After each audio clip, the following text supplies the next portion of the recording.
Welcome back to Brassionomics. I was recently informed during our commercial break that lean-tos around this part of town should be used with wax-coated boxes that can be found on, what was it, on lettuce?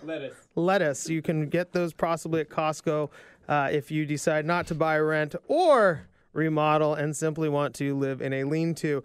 I don't think I've said lean-to probably since, I don't know, like fourth grade when you go build one at like camp or something. Ryan Leopold joins us, and I know you guys don't finance lean-tos. What exactly is a lean-to? Is it a fort? Is that what you're saying? Yeah, it's like you like got a box fort. Kind of like a box fort. Oh, okay. You get sticks and you like find a cave or something. You definitely want the wax boxes, and there's no doubt about that. Am I That's alone a really good point. knowing what a lean-to is? I've never heard this term lean-to Really? ever. I know what a fort, like a box fort, like a blanket fort. Okay, so like a lean-to is when maybe it's against a cave or a rock wall, and you take a bunch of sticks and leaves and you lean them up against the cliff, and that's what creates a shelter.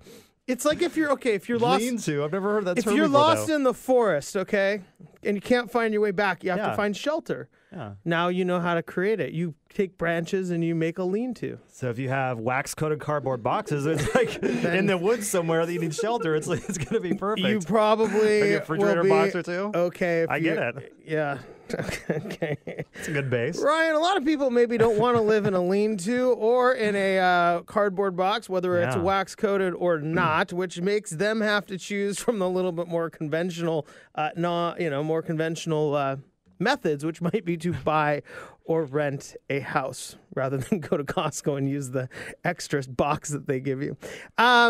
When people work with you on mortgages, I know that a lot of potential home buyers maybe think they're going to get sold on buying a house by their mortgage professional, by their real estate agent, and nobody wants to feel like they're being sold. How do you help people understand if buying a house is the right way to go, or renting a house, or maybe it's putting together a plan for them to buy a house over 6 months, 12 months, or even longer? I think for starters, buying a house isn't for everybody. There's no question about that. And I think that comes down to what people's, number one, is what their objectives are.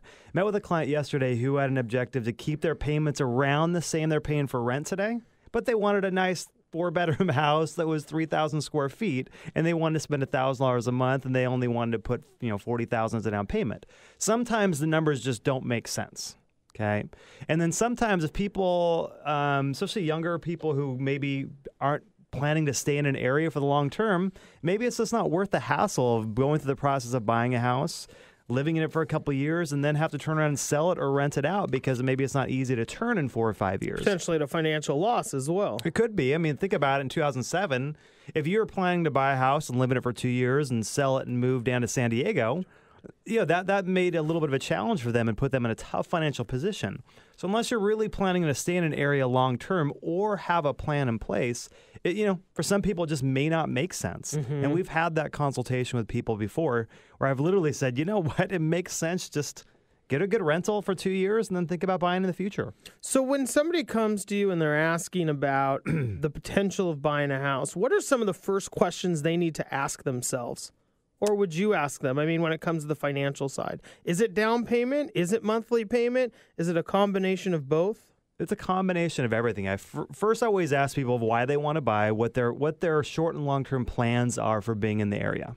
Okay, and then I always ask, which has less to do with cost and more to do with the actual life that somebody's trying to live. It's not always financial based, it sounds like. And to be honest, it costs a lot of money to buy and sell real estate. Mm-hmm. So if you don't plan to be in the home or be in the area for the long term, there's no point of buying a house if you know you're probably going to leave in 12 to 36 months and move somewhere. It may just not make sense. I don't care how low interest rates are or what the market's like. It may just not make sense. So it's at least worth having that conversation, talk it through, and see if it's the right fit. Then after that, it just comes to balancing out what someone's payment objectives are with their out-of-pocket objectives when it comes to the down payment. And that combination is going to determine what's available for a purchase price. Mm-hmm. Okay, so if I want my payments to be this, I've got X amount to use as a payment. There's an equation that says this equals a purchase price. Mm-hmm. So is the home that you want in the area you want to buy in, is it available? And are you open to condo and townhouse and things like that if you can't find a home or a house that's going to meet those objectives? Ryan Leopold joins us with Cobalt Mortgage discussing whether you should buy or rent a home and the financial aspects of it. Ryan, we've talked a little bit about the difference when it comes to down payment between, say, like an FHA loan and a conventional loan. And a lot of people tend to think that an FHA loan becomes a great option because it has a slightly lower down payment at 3.5%. Oftentimes, it may be worth having somebody not buy right away and save a little bit more money to put that 5% down. And that's, I think, another one of those factors is it may not make as much sense to do it as fast as you can. Sometimes it makes more sense to do it the right way. Explain a little bit. There's no doubt. And there's a lot of times we meet with buyers who are kind of ready to go today.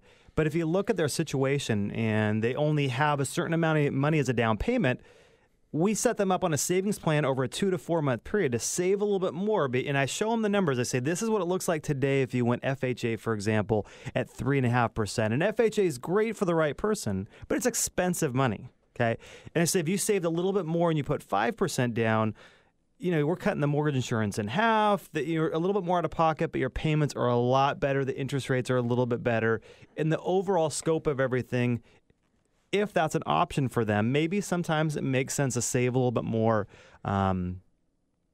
and wait as opposed to doing it right away, even though they can. Yeah, really what it comes down to is understanding what those options are. And I think that's such a key point to this, is buying a house may be an option. And there's lots of different ways to buy a house, whether you finance it with an FHA loan or a conventional loan, or you save 5%, 10%, 20% down, whatever it may be.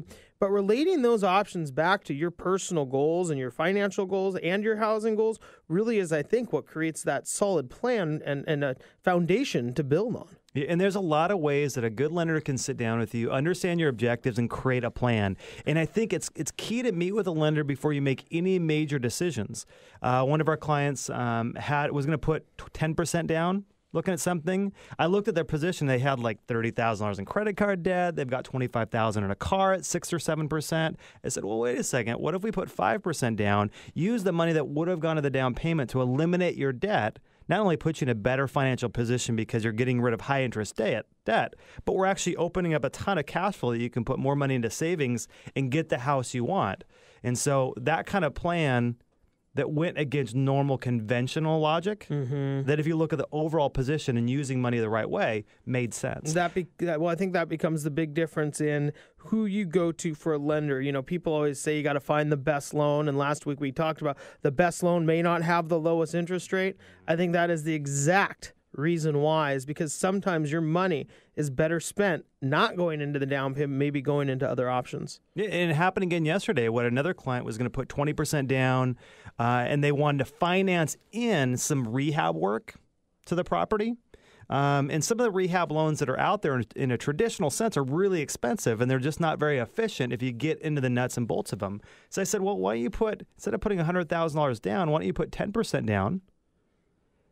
Take that $50,000 that would have gone to the down payment and actually put it into the rehab work after you buy the house, and then refinance to eliminate the mortgage insurance afterwards once we can prove you have 20% equity. Plus lots less stipulations when you're using your own money to build a place rather than borrowing. Total Ryan, control. Thanks so much for joining us again. That's Ryan Leopold with Cobalt Mortgage. We're going to be right back after this break to talk a little bit more about buying houses and maybe avoiding the lean-to or the wax-coated cardboard. We'll be right back.